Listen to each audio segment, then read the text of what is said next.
Hey there, fellow travelers. Welcome to the Tolkien Road, episode 308. Greta, John. happy belated autumnal equinox and Bilbo Frodo birthday.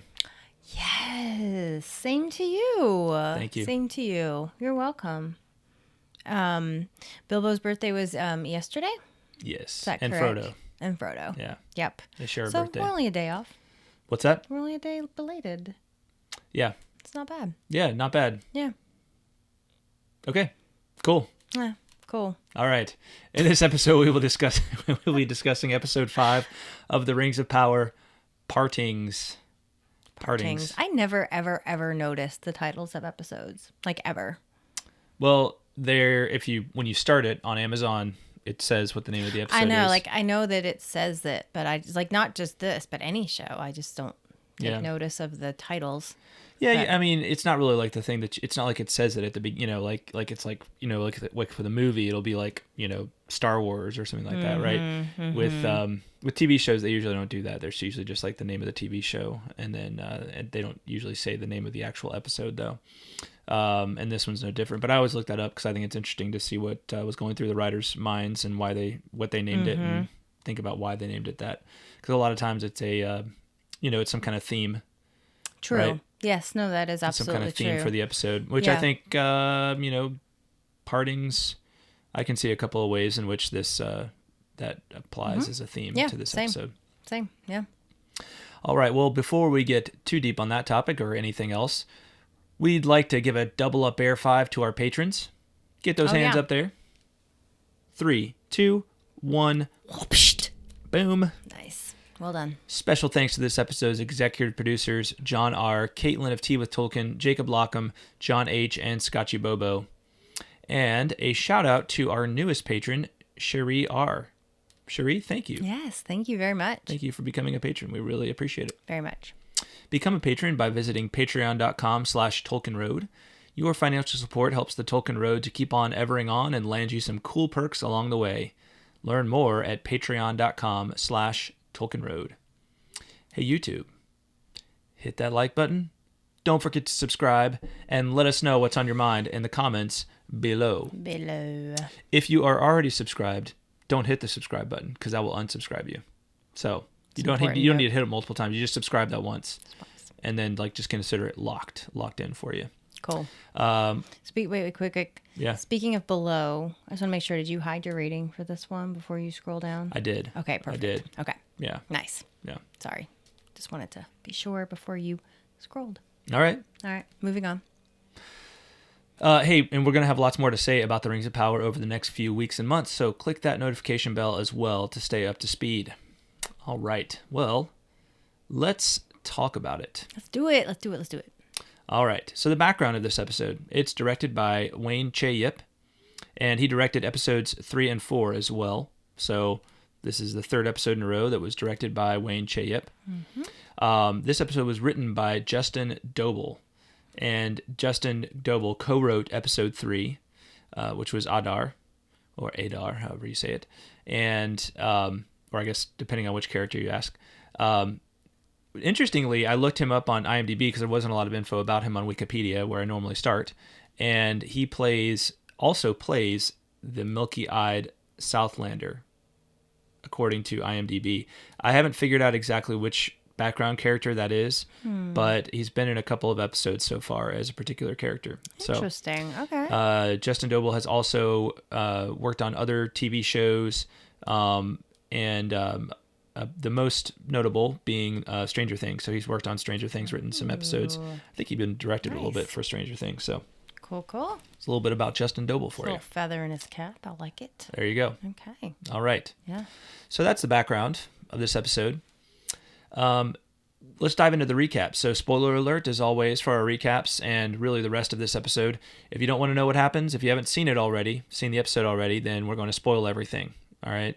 So you've been warned at this point, so watch at your own peril from here on out. If you want to, go watch the episode and then come back and listen to our discussion of it so that you don't get it spoiled for us. Yeah. You can always do that. Mm-hmm. All right. So, recap. Nori and the stranger discuss migration over a snail snack, and the stranger discovers he's good. Poppy sings a pretty traveling song. 3 sinister figures investigate the crater left by the stranger. Adar instructs an orc to summon the legions. Bronwyn encourages her fellow Southlanders to stay and fight, but a good number of them follow Waldreg and leave to surrender to Adar. Isildur fails to convince Elendil to bring along. Isildur fails to convince Elendil to bring him along on the expedition to Middle-earth. Eärien and Kemen discuss Farazone's failure to stop the expedition. Halbrand forges a sword and discusses Middle-earth with Miriel and Galadriel. Nori, Poppy, and another Harfoot are attacked by wargs, but the stranger rescues them. Galadriel instructs the Númenorians in sword combat. Farazone reveals his true motives to Kemen. Tar Palantir pleads with Miriel not to go to Middle-earth. The stranger scares Nori away when their arms are almost frozen off. Durin dines with Gil-galad and Elrond in Lindan. Gil-galad reveals to Elrond the origins of Mithril and the elves' dire need to obtain it. Valandil punches Isildur and still refuses to help him get on the Middle-earth expedition. Kemen sneaks on board a Númenorian expedition ship and sets it on fire. He is saved by Isildur, who was stowing away. Miriel, in council with Galadriel and Farazone, questions the wisdom of the expedition. Elrond grapples with the need to break his oath to Durin. Halbrand is haunted by his past deeds, and Galadriel reveals that she's addicted to fighting. Waldreg leads a group of Southlanders in pledging their loyalty to Sauron. Adar forces him to prove his loyalty by blood. Theo reveals the sword hilt to Arandir, and they discover something of its dark origins. Adar's orcs march upon the remaining Southlanders. Elrond tells Durin of the elves' need of Mithril. Then the Númenorians' expedition departs for Middle-earth aboard 3 great ships with Isildur, Galadriel, and Halbrand aboard. So, anything I left out of particular note there for the recap, Greta? No, I think you did good. You actually mentioned something that I didn't remember. What was that? Happening. Muriel's counsel with Galadriel and Farazone. I don't remember her questioning the wisdom of the expedition, but I believe that she did.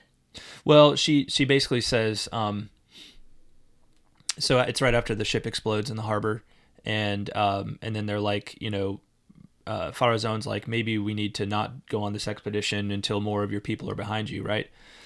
And Galadriel's like, no, we've got to go, right? Okay. And Muriel's like, summon Halbrand, and then we'll discuss this in the morning. That's right. Okay. Yes. All right. And of course, her father had already kind of been warning her not to go. Right. Right. Yep. So, yeah, that's what that scene was all about. Appreciate you clarifying. You bet. I remember now. Yes. All right. Well, let's discuss our thoughts on this episode. All right. So, might be a little sniffly today because of the change in the weather. It's feeling nice outside, everybody. Feeling nice where we are. We had like revenge of summer for a couple of days, and the very last couple of days here. And then it was like 97 degrees, and now it's like getting a little cooler, which is nice, but the allergies start, getting a little sniffly there. Bit of a front coming in. Yes. Yeah. All right. So our thoughts. So I liked, so it's funny, we talked about, I think, we've talked about so far in past episodes how we both like the Harfoots and everything like that. We've actually gotten some pushback on that. There's a pretty strong pushback, and I think it's good pushback because as much as we kind of like hobbity things, and the Harfoots are obviously the hobbity thing in this episode or in this series so far, people have kind of made the point of like these Harfoots are kind of brutal, in the sense that they're like, hey, you did something wrong, so you're getting left behind, right? It's like, and I thought about it, and I was like, yeah, they sing that song about like, we don't leave anybody behind, or we remember those we left behind. They didn't leave anybody behind. They just put them at the back of the line. Yeah, but they what was the term they used in the last episode where they're like, decaravan them or something like that. Like they don't get, like basically say like, you don't get to come along. You're on your own now, right? And that's basically what they did, and it's like, dang, that's pretty mean. I mean, it's not, you might see them doing that for somebody who's like, violently offends or something like that, but like just for, maybe telling a lie or something like that. Like you're going to decare, like just leave them behind to get, for all of the perils that you might face. Right. Which I thought was kind of a good point. So there seems to be a little bit of a, maybe some hypocrisy in the Harfoots there. Now you look troubled by this. I am a little bit. I don't think I completely agree. Yeah. I think like I think brutal is the wrong word. Okay. I think that they have to be self-preserving, right? I mean, they're a very isolated race, right? Mm-hmm. And they have a lot of disadvantages. Their size, and they don't seem to have a ton of skills. And so they have to be like, they've got to preserve themselves somehow. Mm-hmm. Right. And I don't think that, well, first of all, they didn't leave anybody behind. I mean, they may have used the word decaravan as like a threat or something, but they haven't actually done it. And in fact, in this episode, there is talk of that. There is talk of, like separating Nori and her family and the stranger and all of them from the caravan. And the leader, the old leader guy is like, seems horrified by that idea. Right. Yeah. So, I don't know. Like, I think they're just trying to do what's in the best interests of the most. Like, they're just trying to help everyone survive. Old leader guy's name is Sadak. Sadak Burrows. Yeah, he seems horrified by that suggestion. Yeah. So that's just my 2 cents. Yeah, it sounds like they've done it to people before in the past, though, which makes me think, like, because I was listening to, like, their song a couple of episodes ago, where they're like, not their song, but they're remembering all these people that like been left behind, and I'm like, how many of those people got decaravanned? Like, I don't know. I mean, we don't know. Yeah. There's a ton of, during the migration, it's like it's a perilous journey. Right? Yeah. They even talk about that in this episode, about all the things that are in their way, right? Like wolves and, like weather and, I mean, all kinds of things, right? Yeah. So there's a lot of reasons people wouldn't have made it, I think, especially elderly and, the unathletic types, maybe. Well, we got some we got some controversy on this point, so that's fine. We'll see how it all plays out. I can see people's point on the flip side of all of this. I think, is the decaravaning the extent of it? Like, is that it, or have they said other things? That's the gist of it. That's what I don't have a problem with decaravaning. I'm saying if you're a weak link, gone. Dang. Gone. I mean, I don't want people dragging me down. Like, when my life is at stake, I'm like, I'm sorry. Like, if I can carry you, I'll carry you. But if I can't carry you, I mean, survival of the fittest, yo. That's what I'm saying. Remind me not to get on Greta's bad side. But I'm also a nurse, so I'm very compassionate. But I'm just saying, like, life and death, if you can't hack it, I mean, sorry.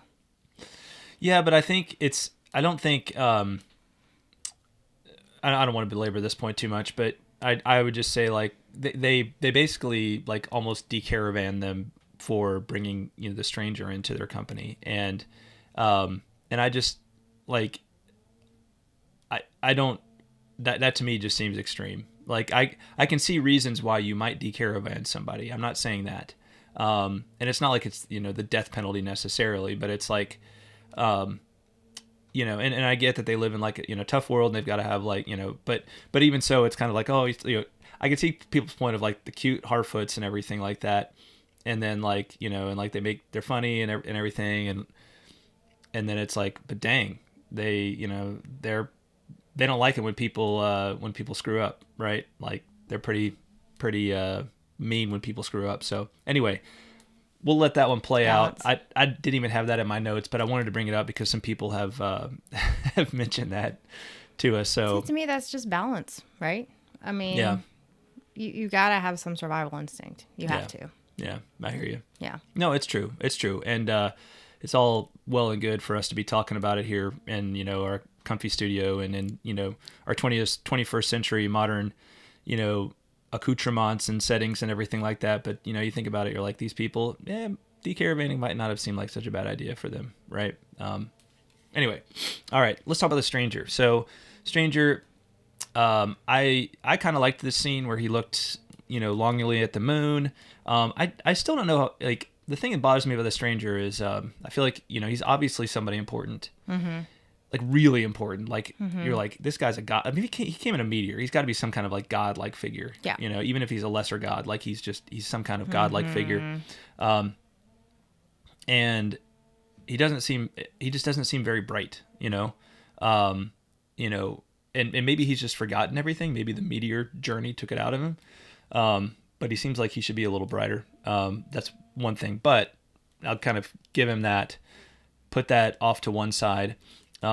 With him, that scene of him looking at the moon longingly, I really, that made me come back to this man in the moon theory, that he's somehow, that he's somehow like the man in the moon, and this is sort of the showrunners picking up on this, this song that's sung by the hobbits in Fellowship of the Ring about the man in the moon, and came down too soon, and it's like this like piece of lore that's just like exists in their ancient history, and for them it's just like this like little nursery rhyme, but it's actually something that exists that comes from an actual event like deep in their history, that's so deep that it's kind of forgotten as a real event, right? Mm-hmm. And if he came down too soon, that would explain why he's maybe not the man in the moon equipped. Came down too soon. Yeah, not equipped to really function in the world he finds himself. Yeah. That's an interesting point.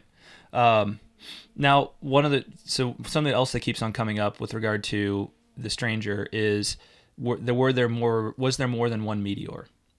And I think people think that this might be the case because they say like, oh, it was traveling this way over Lindon, but it was traveling this way over the Southlands. And first of all, I think it's just my opinion, I think people are giving the show writers, the writers, too much credit in this regard. That is something that Tolkien would have, if he was writing this, he would have made sure that all like lined up, that the way people saw it he would have been very detailed about that. But I don't get the sense that these writers are worthy of that credit at this point. Not trying to be mean. They haven't proved that to me at this point. And in fact, they kind of have me feeling the opposite way. They just don't pay that close of attention to details like that. And I don't see any other strong evidence for the theory that there's more than one meteor anyway, right? Yeah. We would have seen something by now, I think. I feel like we're 5 episodes in, we would have seen some other evidence that there was another meteor. Now, maybe some people will say that this mysterious, sinister figure with the blonde buzz cut, right? Mm-hmm. Blonde Buzz. Maybe we'll call them Blonde Buzz for now. Maybe they'll argue that this was another meteor or something like that, right? And there were 2 people with the Blonde Buzz, so maybe there are 2 other meteors. I don't know, but anyway, there was no indication that that's where they came from, other than just the interest in the meteor in the first place, in the crater in the first place, from the Stranger. So I don't see any strong evidence that there was more than one meteor. So yeah, same at this point. All right, what did you think of Poppy's song? Me? Yeah, I loved it. Loved it? I loved it. Yeah, I thought it was beautiful and very touching, and I thought it was like great. Like, I thought it fit the scenery and the event, like the migration. I just really loved it. It was kind of haunting, but also a little cheering. What did you think? I liked it. It was pretty. It was very pretty. I assume it was called "Not All Who Wonder or Wander Are Lost." That would seem to be the refrain of the song. Which, of course, the line "Not all who wander are lost" is one of the most famous lines from the Fellowship of the Ring.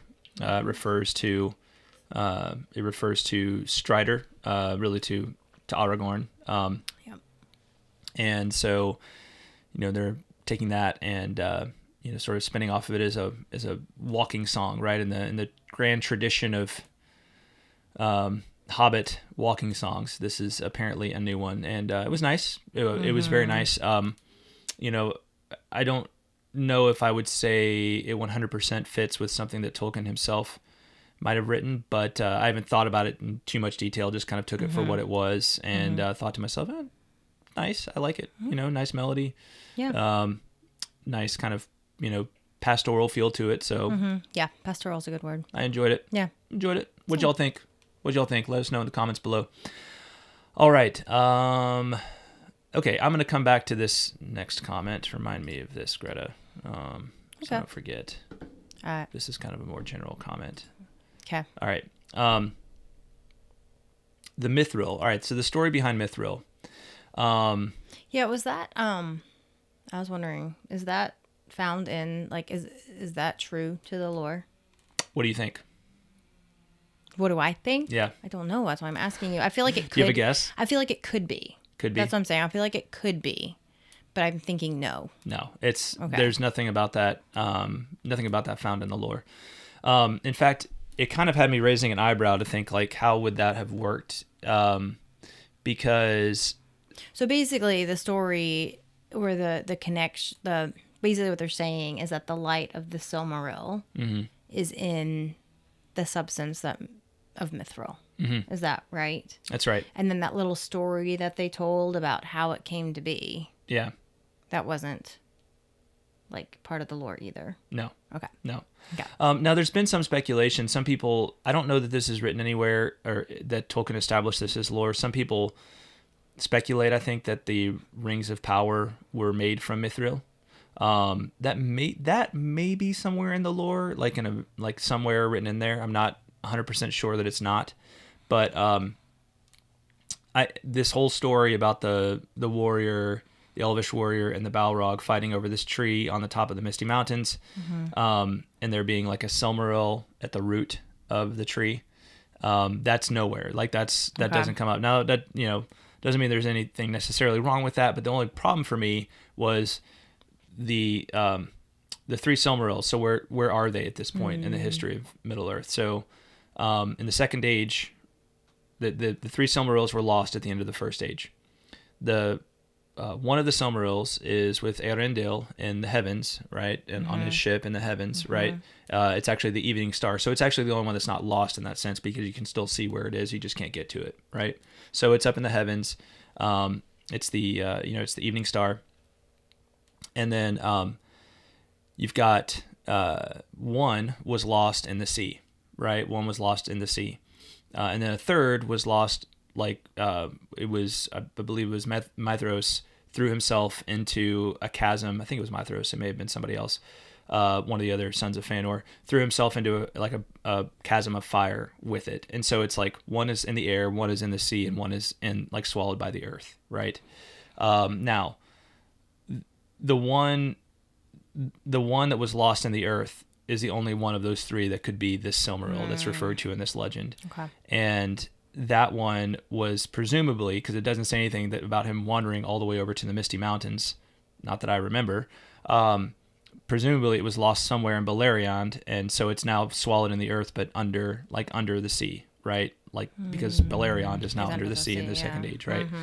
So I don't really I suppose you could just say this story is just kind of a folk tale for the elves.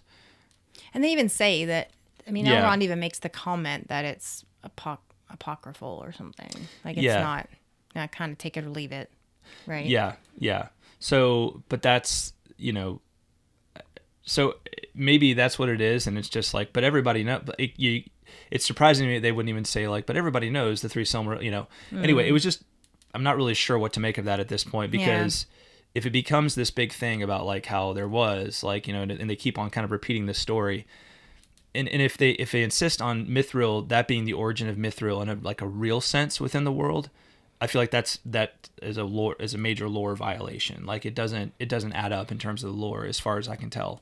Again, the only thing would be if I'm wrong about if it does say that this particular son of Fëanor wandered over to all the way to the Misty Mountains, but that was really far away in that time, right? So anyway, it just doesn't make sense to me. I mean, I get that they want to make Mithril to be this big thing, and there's Tolkien fans like to do that because Mithril is this really interesting substance in the lore.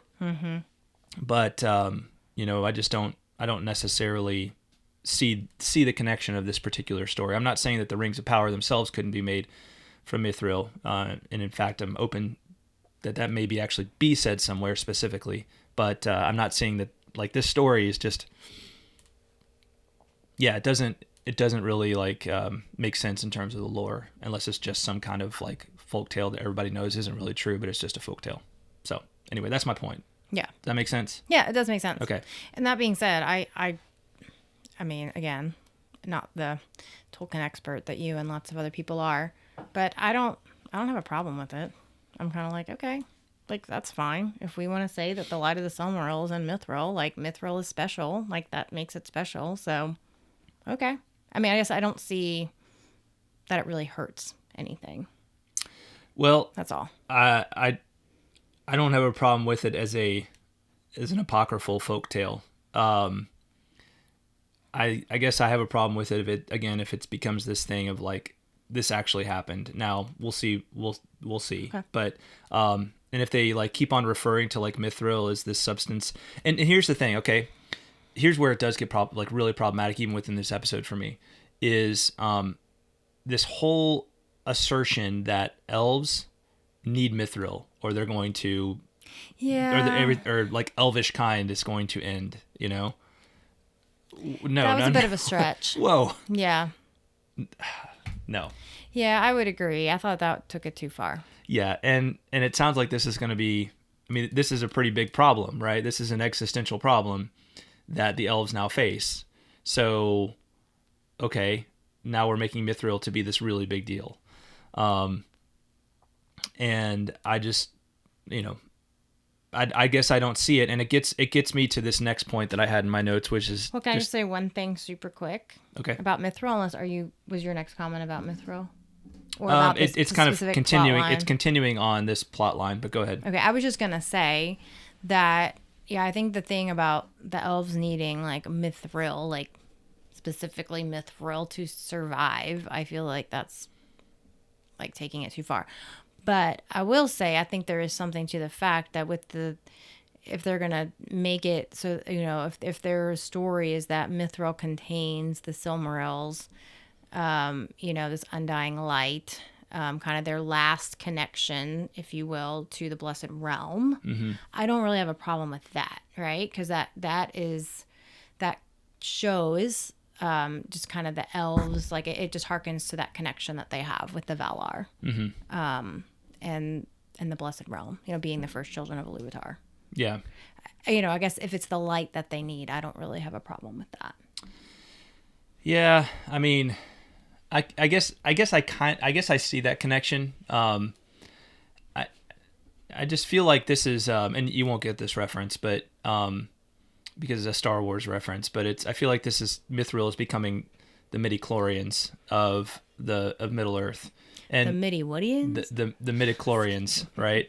So just for those who don't know and for your benefit, Greta, so mm-hmm. basically you know about the Force in Star Wars, right? So mm-hmm. in the original trilogy, it's like use the Force, right? Like the Jedi, the Force, mm-hmm. yeah.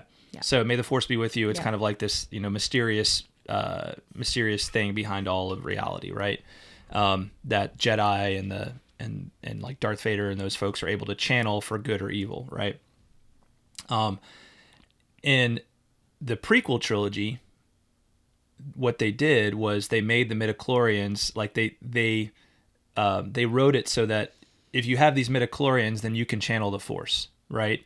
And it's like, hey, look, you can look in somebody's blood and see the Midichlorians there, and it goes from being this thing that's like this mysterious thing that you can't actually like attain and manipulate to your own ends, except through sort of, you know, through, I don't know, through mysterious power, and it always, I don't know, it always has rubbed me the wrong way, right?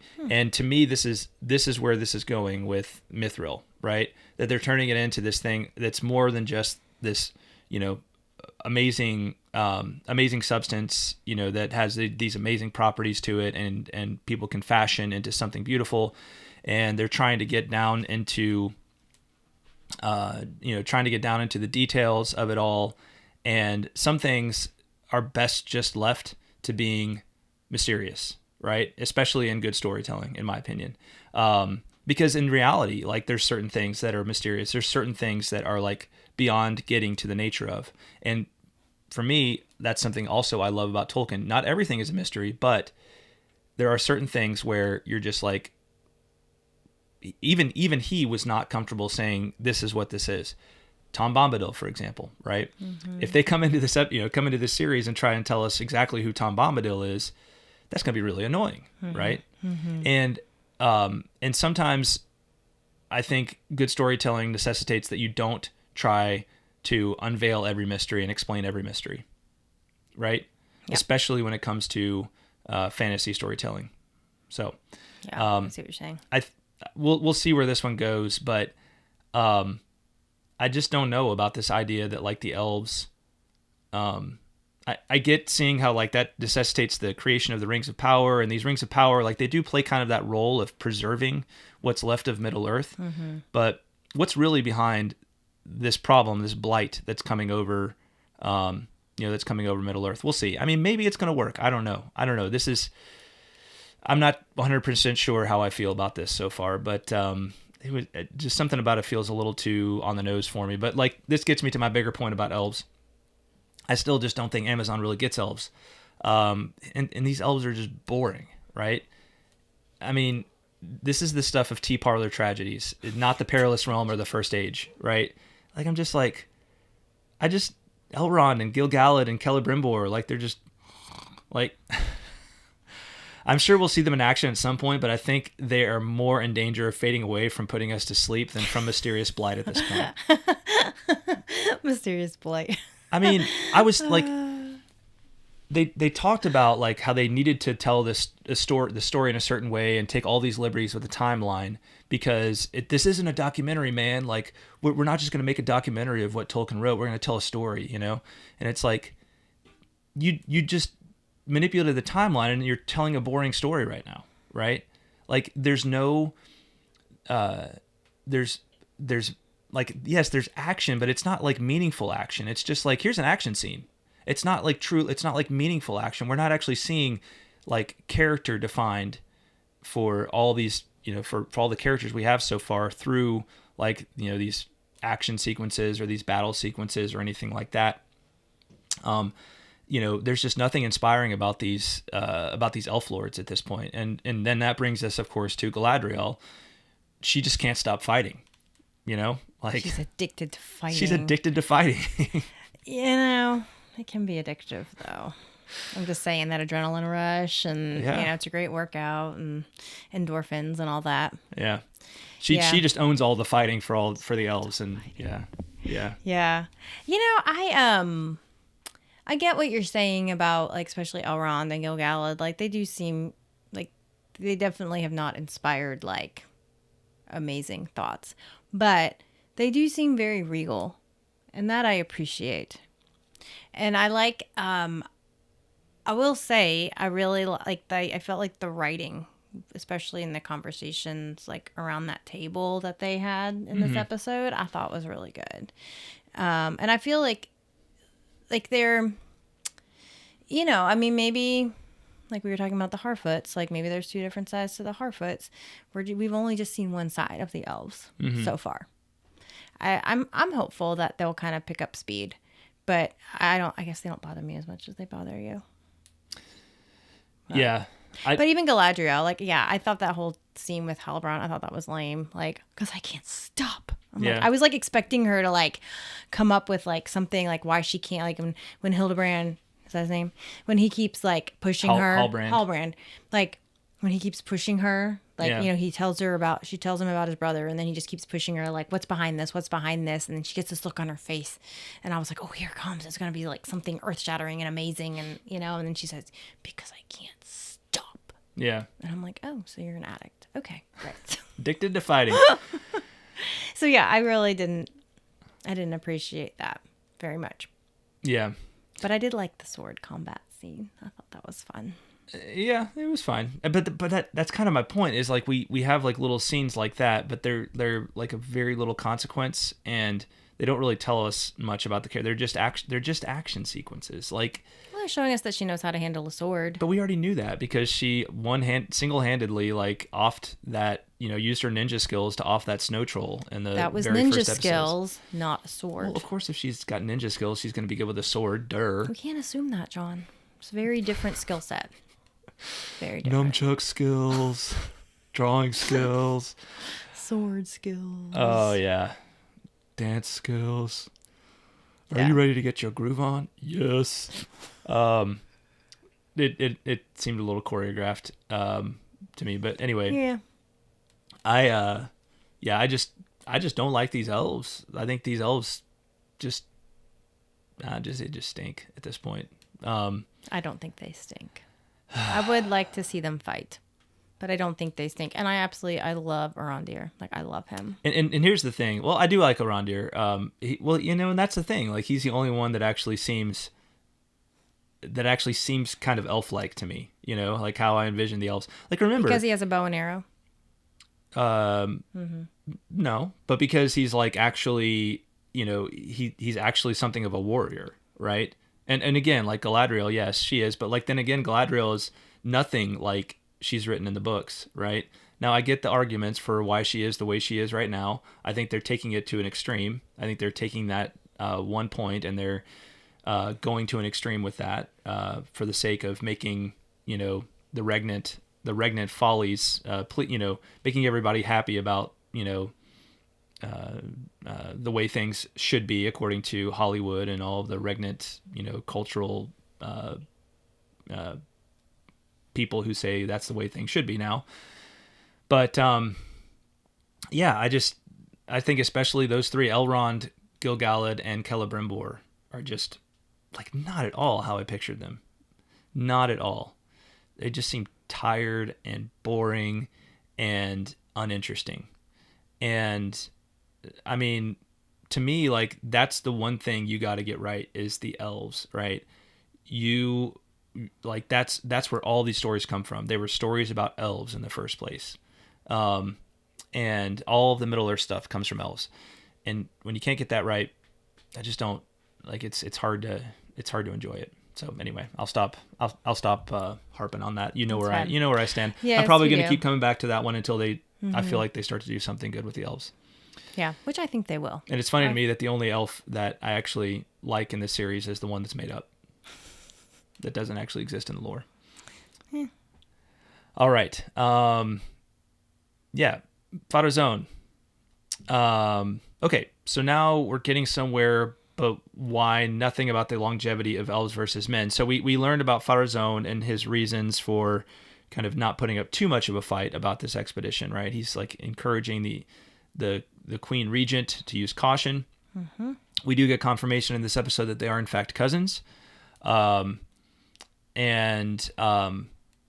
we haven't heard anything from Farazone yet about, his kind of like this bitter jealousy of the immortality of elves versus the mortality of men, which is, kind of a chief thing that drives him in Tolkien's writings.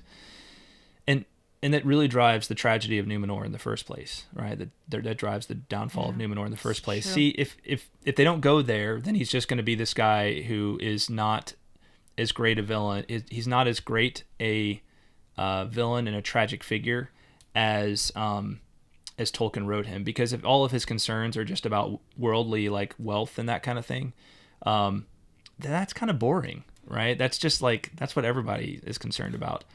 This is a dude who is, like I said before, he is full of despair, right?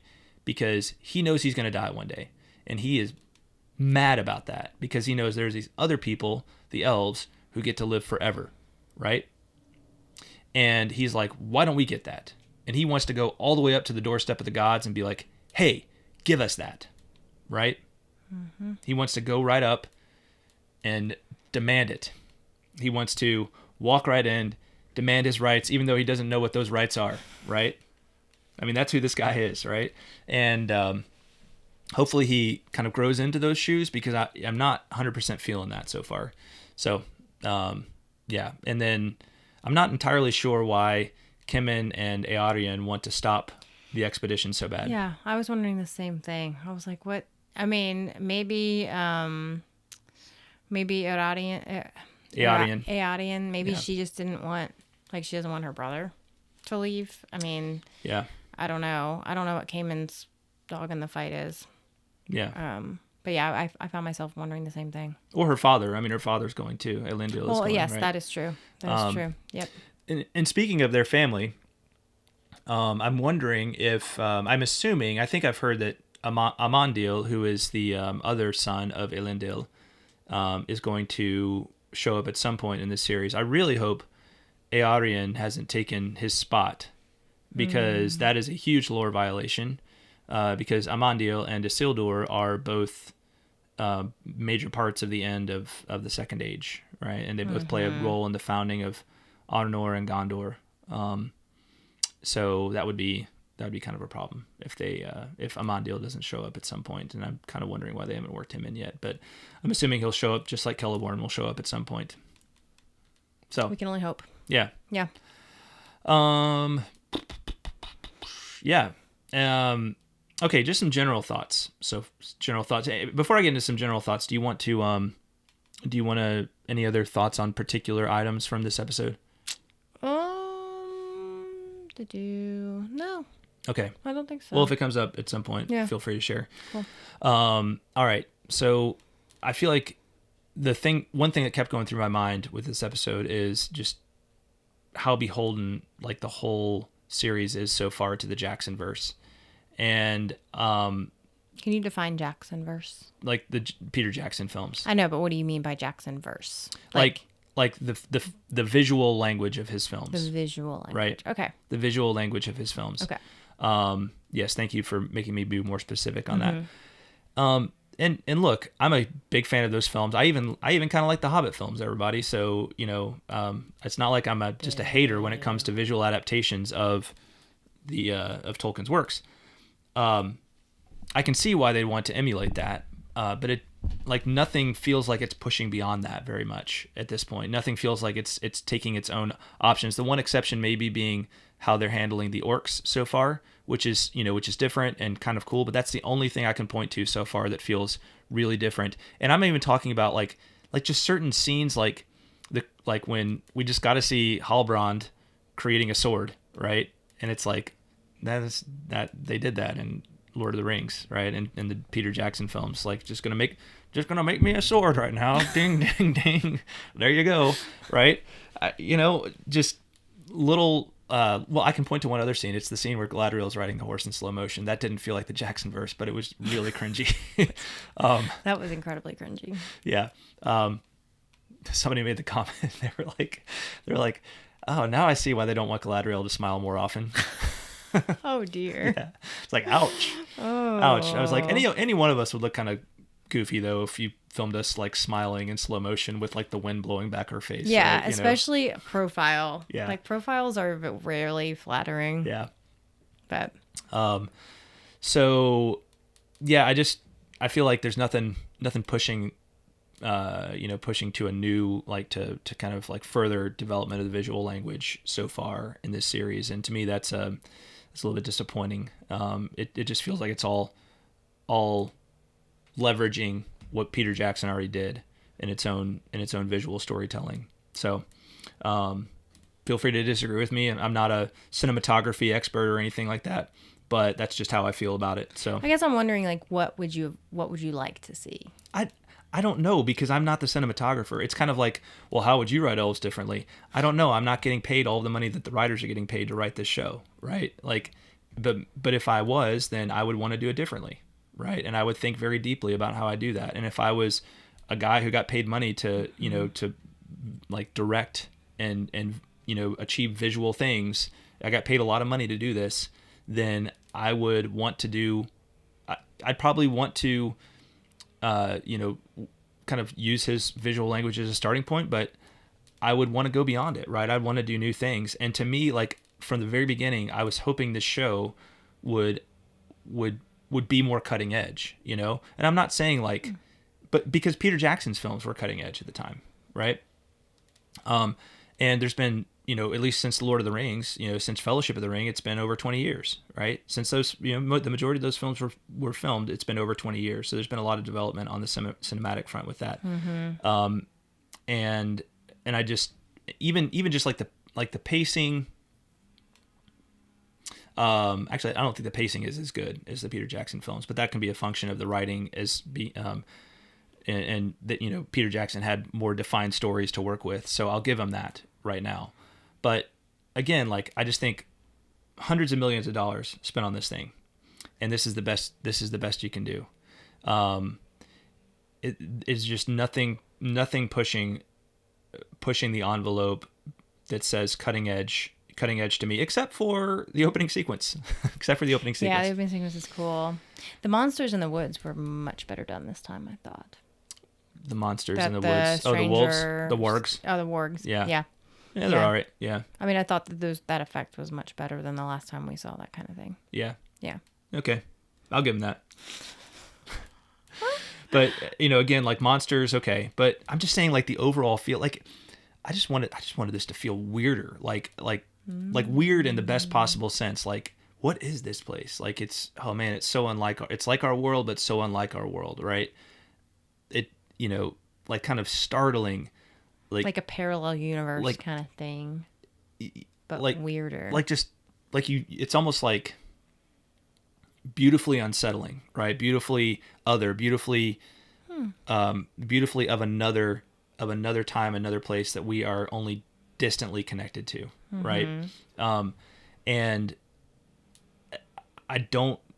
everything just feels very kind of standardized, what you might expect from somebody who's just trying to get an ROI on an investment, right? In terms of, in terms of what they're putting, you know, what they've bought the rights to, right? And that gets me to the point I skipped earlier. I've been thinking a lot about this idea of enchantment and suspension of disbelief, because this is something that Tolkien talks about in On Fairy Stories as kind of a chief effect of good fantasy storytelling, in his opinion.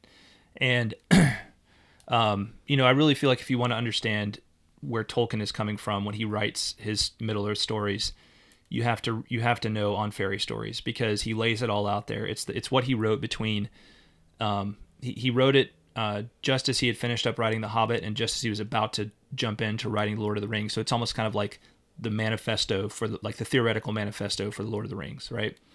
And the basic idea is enchantment means that you are so caught up in what's going on that you've almost like forgotten yourself, right? Like you feel like you're in the midst of it, and you're not sitting there thinking like, oh, that probably didn't happen, or oh, that just doesn't feel right, you know, like, and having to kind of like think about yourself referentially and like how you're feeling about it. You're just feeling it, right? You're just in the middle of it. Kind of like Galadriel was riding that horse, right? You're just in the middle of it, right? And just feeling it. You don't care who's watching. Feeling it, baby, yeah. Right? He actually kind of compares this to the idea of somebody playing cricket, which he was like, I'm not really a cricket player, but I know people who love cricket, and when they're watching it, playing it, they're just in it, right? And you know, sometimes that's how I get with baseball, right? I get fired up about things. Greta will tell you that, right? And then there's suspension of disbelief, right? Suspension of disbelief is you know, basically he's saying like, that's not what I'm trying to achieve. And actually, I think if that's all I achieve, then that's a failure, right? When somebody has to sit there and think like, okay, I guess I'll buy this, right? You know, for the sake of having a good time, I guess, you know, just kind of go along with it. Then Tolkien's like, I failed. If that's what you feel like you have to do when you come to my stories, then I feel like I'm a failure, right?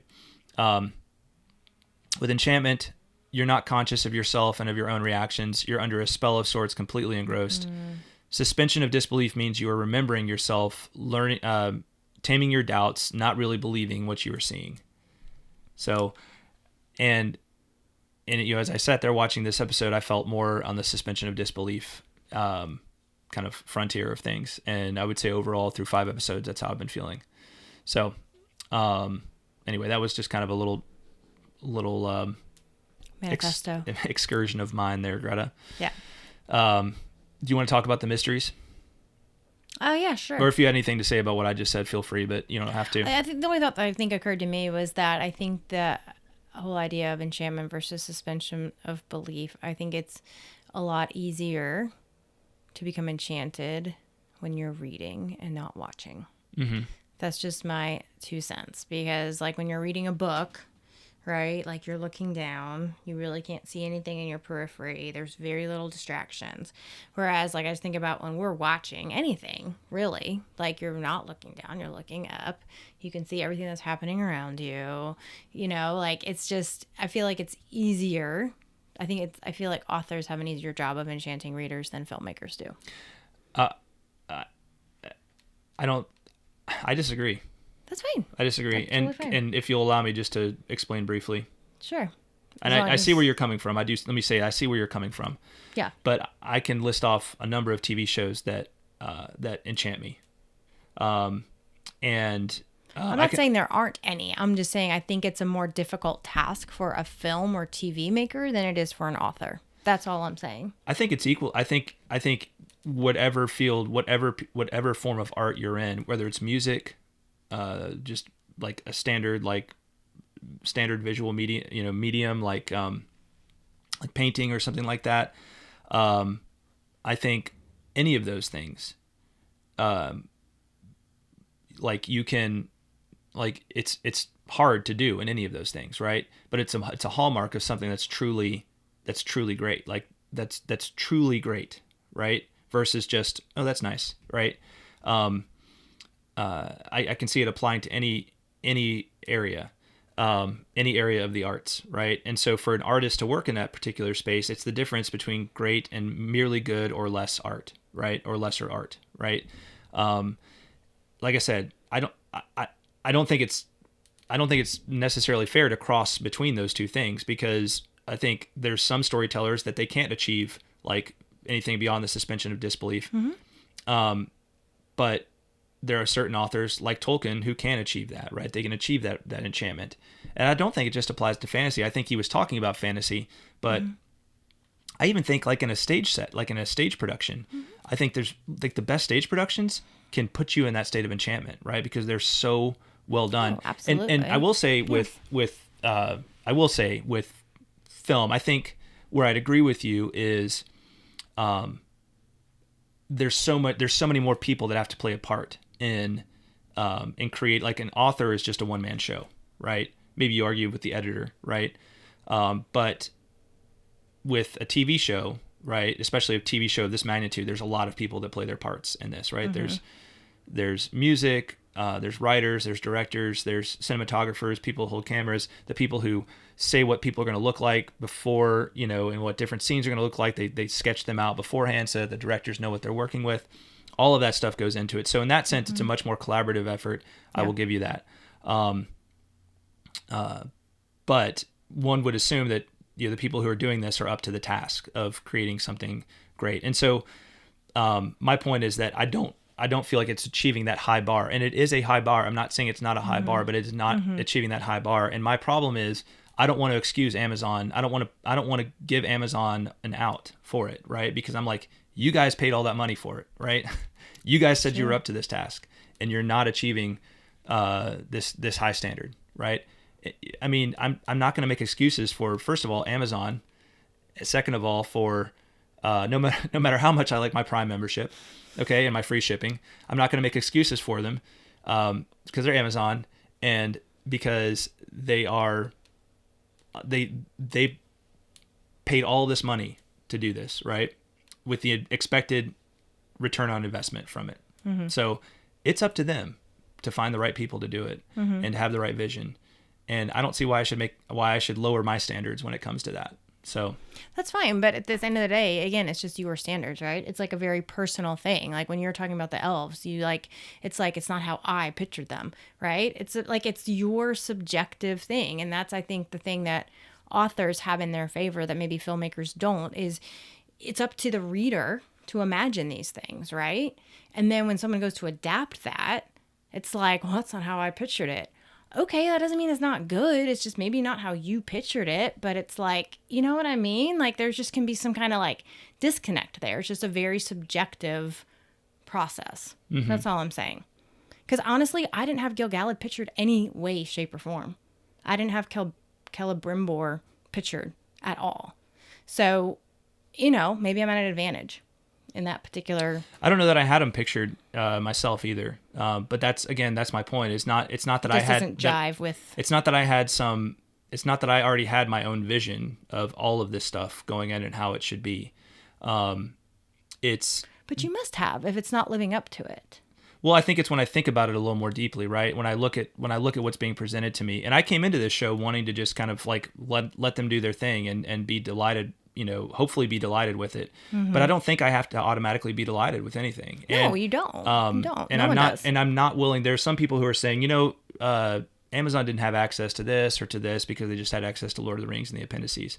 And I'm like, well, then if you don't have access to it, then you tell a different story, right? Or you tell the story in such a way that you don't have to talk about that particular thing. It's not my job to make excuses for a huge company that paid more money than more money than Scrooge McDuck has in his money bin for the rights to this thing and expected to make money off of it, right? It's just not my job, and I'm not going to force myself into enjoying something either, right? And you shouldn't. If people truly enjoy it, I'm not here to take that away from them. I'm just here to give my honest reaction. And if people, and I also just, I think it's legitimate to say, like, what would Tolkien have thought about this, right? And we can't know. I get it. We can't know for sure because he's not here to tell us. But it's not like he didn't say certain things. It's not like he didn't lay out certain principles. It's not like he didn't.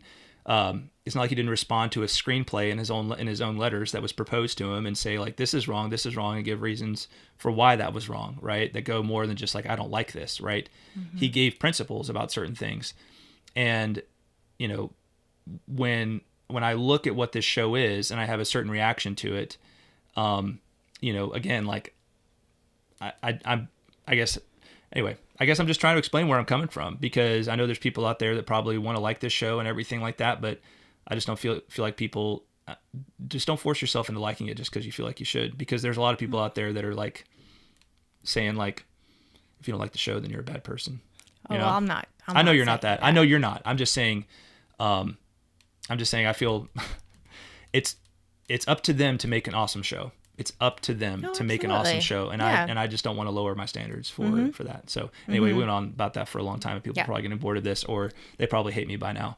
But that's all right, because lots of people already hate me about for sharing strong opinions in the past. All right, so all right, let's see, mysteries. All right, the stranger. Who is he? We've talked about this. The man in the moon? I mean, that actually seems like it might make sense to me now, right? And again, like, this is one of those things that I actually kind of like. I'm actually kind of intrigued by this whole idea. So, we'll see where it is. And the other mystery we have here that I realized in this episode is we still don't know whether he's good or bad, right? We kind of think he's good because he's hanging with the Harfoots, and he seems like a pretty okay guy. Like, he's helping them out. And Nori said he was good. But, well, she said he was good. But what does she really know, right? Does she really know everything about him? Yeah. And he's saying, like, point. I'm good, right? So there's obviously a theme there, right? There's something, there's like a little sub-theme, a little thread being introduced right there of, is he good or is he bad? Because he's like, but the fireflies, right? And then he's like, in my arm, right? And then, when Nori runs away from him after she almost gets her arm frozen, we have all of the, like, kind of sinister, like, blowing of the wind and the trees and the forest and everything while we're looking on his face, right? That's right. So it seems like he may be good at heart, but there's something bad about, like, he's like, it's like he's radioactive or something like that, right? Interesting. Yeah. So it's complicated. Yeah. Adar, who is he? An elf? Sauron? Probably not Sauron. But he never says explicitly, I'm not. He just tells Waldreg to prove it, right? By shedding blood, right? Which we assume Waldreg does. Right. So we don't know for sure. Yeah. Well, but he probably did. He probably did. Yeah. Let's face it, Waldreg probably was like, I'll do that. Yeah. Why is Isildur drawn to the west, and who keeps whispering his name? We heard a little bit more about this in the episode, but no revelations. So no update on this one. So Halbrand, who is he? And is he going back? Yes, he's going back. And then the big mystery now is, what did he do that was so bad? Like, what was it that he did in the past that was so bad? And I guess we will probably find the answer to this in later episodes. Probably. Theo, who's his father? How did he get that mark? We don't really know yet. Still don't know. Still don't know any of this stuff. I was really relieved that he didn't go with Waldreg, though. I was afraid he was going to. Yeah. Yeah. As I'm going through all these things, what's interesting to me is that the things that I actually do like enjoy about the show so far are all the things that they made up from scratch. It's like whenever it comes down to like things that involve actual events or characters that Tolkien wrote about in the lore, it's like, you're not getting this right. That's because you had them pictured differently. But I didn't. I legitimately did not come into this show picturing with preconceived notions of how everything should be. Okay, all I'm saying is just that it's like it doesn't blow my mind in a good way, right? It's kind of like fair. That's fair. Yeah. You know, boring. Like that's just like come on, you can do better. Like Númenor should be so much cooler than this. The elves should be so much cooler than this, right? Just general ideas of like it should be cooler, right? Anyway, Muriel, who's her father? Well, we know it's Tar Palantir. And he's up on his feet in this episode. So he seems to be getting better, maybe, but he's still, not all there, very old. So I don't know that he'll last much beyond this season. And then the biggest mystery introduced this episode, who are the three sinister folks examining the crater? They did look very sinister. Well, I mean, that's the only word that's appropriate, right? Who are the three sinister folks examining the crater? Yeah. One of them looked like Eminem. But I think probably may have been female because they appeared to have breasts. So, but maybe I read that wrong. I'm not sure. So, I couldn't tell. I couldn't tell either. All right. So, sinister, Slim Shady. We'll just call that one Slim Shady. Sounds good. Yeah. That is that's one of Eminem's names. Oh, right? Is it? Yeah, Slim Shady. Okay. Slim Sinister. There you go. All right. Any other mysteries, Greta, from this episode? Nope. I think we're good. All right. That's all of them. Right on. All right. So score time. Score time. Yeah. All right. You ready? Yep. Rock, paper, scissors, shoot. Boom. You go first. I think I'm stuck on scissors. And you like, no, I'm stuck on scissors. Maybe. All right. You ready? You ready for ready. mine? Let's do it. Are you sure you're ready for mine? I'm ready. I wanted you to go first for a reason. Yeah. All right.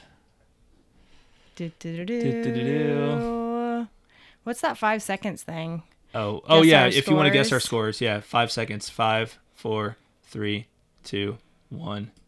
Boom. 3 out of 10.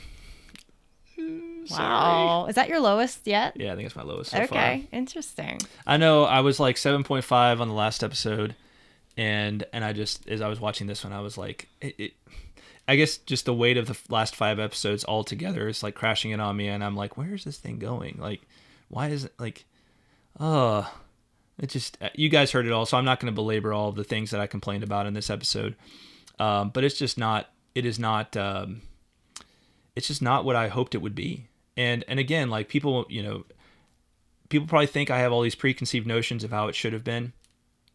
I legitimately didn't, other than just I wanted to be true to Tolkien, right? That's all. And I'm not feeling that. And you are 100% free to disagree with me and to enjoy it for how you will.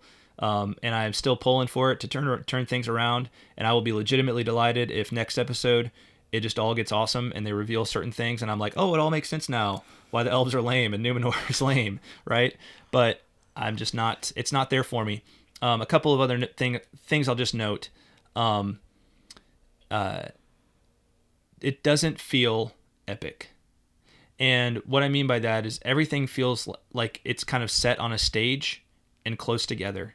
Even Halbrand talking about the Southland's getting invaded, and then he's lost at sea, and it all seems like that takes place in a very short period of time because he knows about the movement of the orcs in the Southlands right now, and he's all the way over here in Númenor. So how could he know that? Well, it must not have been very long ago that he was in the Southlands. Either that or he's Sauron, right? He just has this knowledge because he knows, right? which is possible. We haven't established that's not true, but let's assume he's not. Let's just assume for a second he's not, okay? He knows about the movement of the orcs in the Southlands and assume that's what's still happening. How long would it have taken him to travel from the Southlands, even as a refugee, to travel from the Southlands to the ocean and to where he met up with Galadriel, right?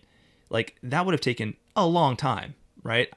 Weeks at least, probably maybe months, right? And now he's in Númenor, and they're going to journey back, and that's going to take a good amount of time because this is the age of sail, right? They don't have power boats, right?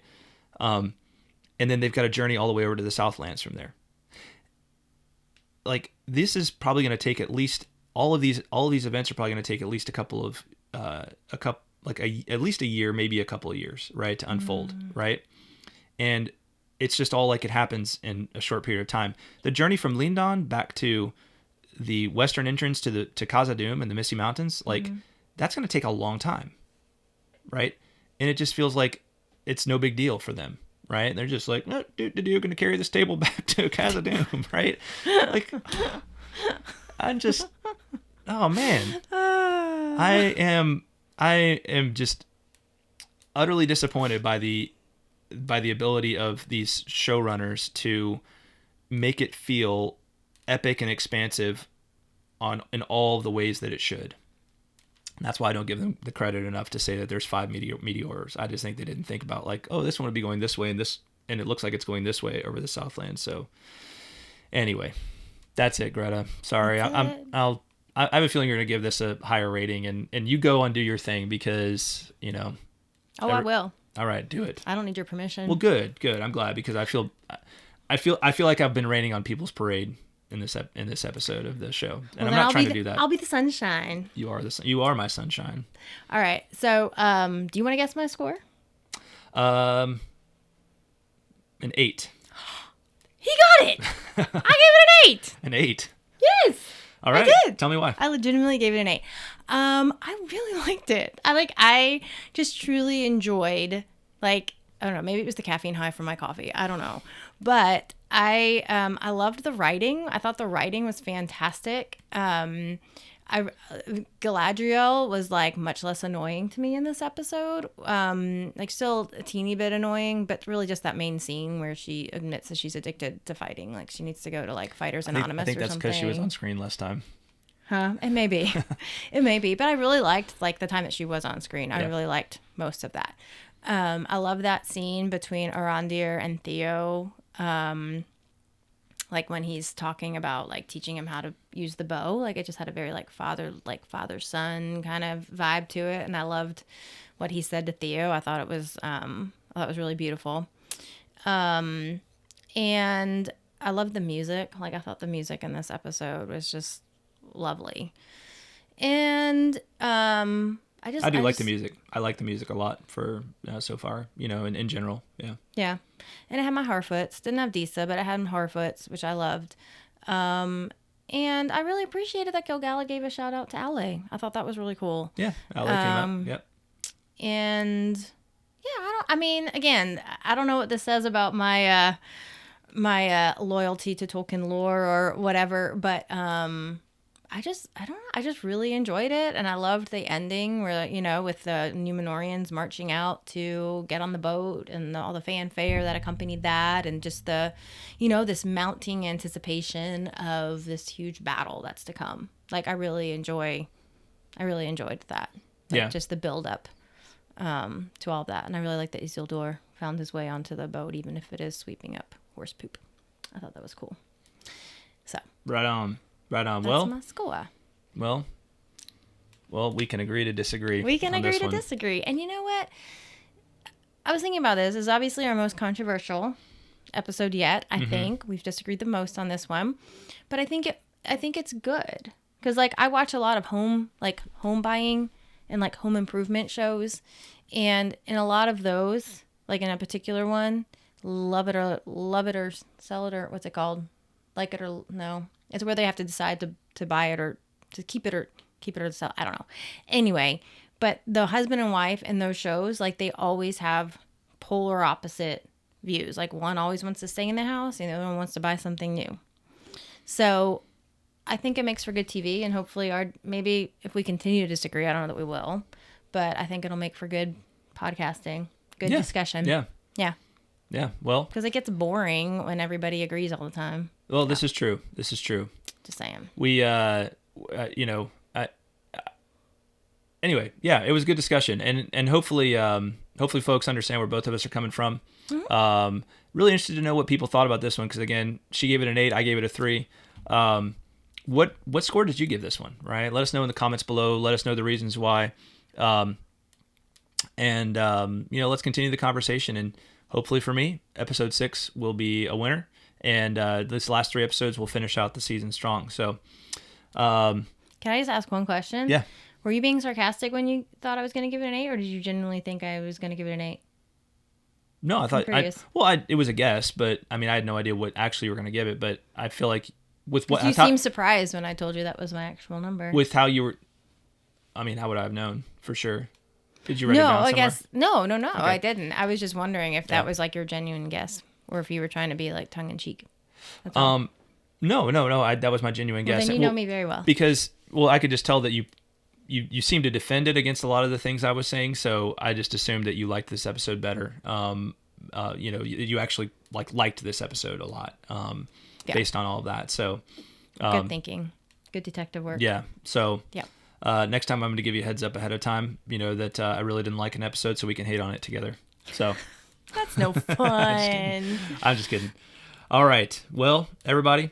Thanks for watching. So subscribe, rate, and review us on iTunes or the platform of your choice. If you are a 5-star fan of the Tolkien Road, you can really help us out by heading over to iTunes, your preferred source for the show, and dropping us a rating and review. When you do that, it helps get the word out about the Tolkien Road, which helps us to keep on evering on. And drop us a line. You can correspond with us in a number of ways. Check out the show notes to learn more. We'll do our best to respond to you somehow and at some point. And thank you to our amazing patrons, especially the following: John R., Kaitlyn of Tea with Tolkien, Jacob Lockham, John H., Scotchy Bobo, Ms. Anonymous, Andrew T., Red Hawk, Shannon S., Brian O., Emilio P., Zeke F., James A., James L., Chris L., Chuck F., Azia V., Ish of the Hammer, Teresa C., David of Pints with Jack, Jonathan D., Eric B., Johanna T., Mike M., Robert H., Paul D., Julia, Ware T., Matthew W., Joe Bagelman, Chris K., Jacob S., Richard K., Matt R., Garrett P., and John W., as well as those celebrating their Patreon anniversary this month in September 2022, Brielle A., Dustin Q., Johanna T., Robert S. Thank you all so much. You guys. We really appreciate you and all of our patrons. Indeed. And thanks everybody for watching and listening. We will talk at you next time. Bye, y'all. Bye-bye.